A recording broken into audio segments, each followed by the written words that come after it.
ID melalui podcast Krisaba.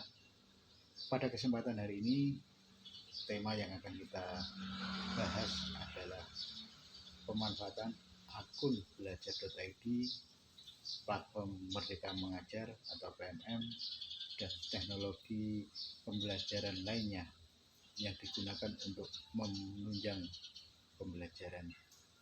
Terima kasih, semoga acara hari ini berlangsung dengan lancar. Terima kasih. Selamat pagi, kembali lagi bersama saya Deni Saudara Citra dari tim jurnalistik. Di sini saya bersama sang beliau Bapak Arif Hamidi, sahabat teknologi Jawa Tengah 2023. Di sini kita akan membahas tentang akun belajar.id dan PMM.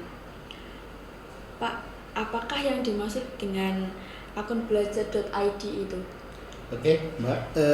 Sebelum saya jawab, saya sapa dulu sahabat teknologi di seluruh Indonesia.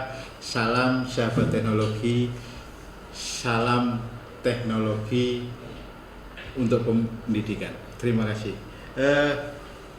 Oke, Mbak, saya akan sedikit memberi penjelasan apa itu akun belajar.id. Nah, secara garis besar, akun belajar.id ini adalah merupakan program dari Kemendikbudristek yang bekerja sama dengan Google, di mana akun belajar.id ini diperuntukkan khusus untuk siswa, guru, dan tenaga kependidikan.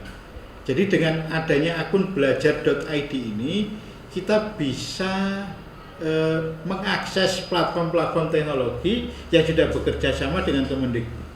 Sebagai contoh misalnya Canva for Education. Jadi di situ kita mendapatkan akun Canva secara profesional yang mungkin selama ini anak-anak sudah terbiasa menggunakan Canva yang biasa.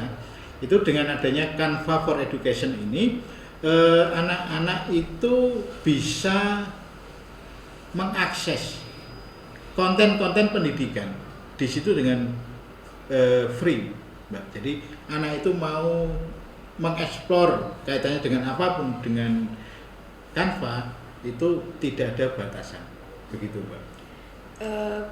Bagaimanakah penerapan akun belajar.id itu, Pak?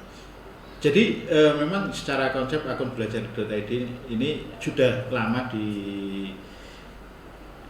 create oleh Kemendikbudristek, tapi banyak sekali siswa atau guru atau tenaga kependidikan yang belum menggunakan akun belajar ini dengan maksimal.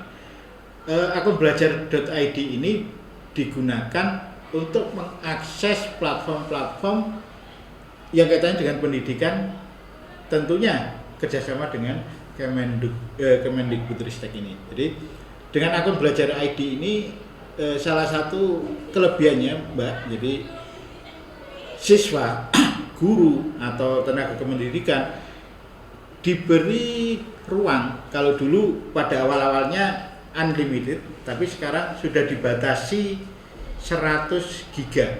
Jadi setiap akun belajar.id itu mendapatkan sebuah free penyimpanan dari Google sebanyak 100 giga. Itu, Mbak. Faktor apa sajakah yang memengaruhi keberhasilan siswa dalam belajar itu, Pak? Secara konsep mungkin kita belajar itu kan untuk apa, Mbak? Jadi sebuah konsep pembelajaran di mana anak itu maunya bagaimana. Jadi satu yang utama mungkin fokus, kemudian yang kedua kaitannya dengan minat anak juga. Ini juga sangat berpengaruh pada keberhasilan, begitu, Mbak. Apa sajakah yang perlu dipenuhi setiap siswa dalam belajar supaya hasil belajarnya itu tuh baik? Tentunya yang harus dipenuhi seorang siswa itu yang pertama disiplin, yang kedua fokus, yang ketiga harus menerima kondisi. Jadi ketika kita belajar, jadi siswa itu dalam belajar itu harus disiplin.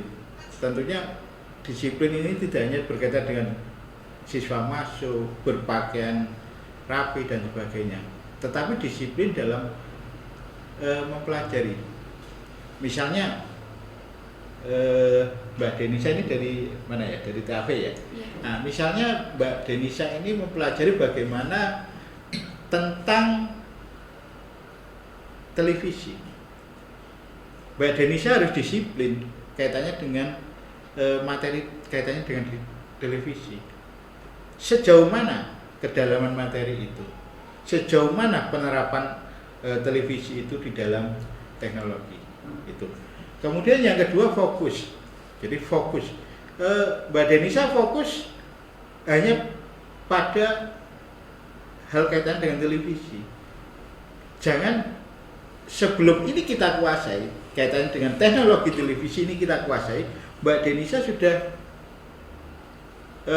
memfokuskan pembelajaran pada yang lainnya. Jadi ini kita kuasai benar-benar kaitan dengan teknologi televisi seperti itu. Kemudian menerima keadaan itu seperti ini, Mbak. Jadi misalnya Mbak Denisa ini televisi ini kan butuh alat prakteknya. Misalnya alat praktek itu tidak sesuai harapan kita. Jadi kita jangan berkecil hati. Kita bisa mendapatkan ilmu itu tidak hanya dari sumber praktek saja, tapi kita juga bisa melihat dari tayangan YouTube, dari mungkin media-media yang lainnya seperti itu, Pak. Oh iya.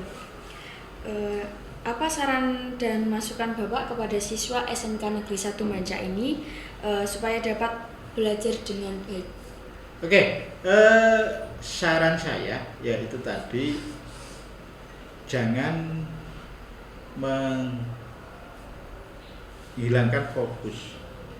Punya mimpi, punya cita-cita, sehingga apa yang menjadi harapan, menjadi cita-cita antara siswa itu bisa tercapai. Kemudian juga saran ke siswa di SMK Negeri 1 Banca, hormati guru dan orang tua, karena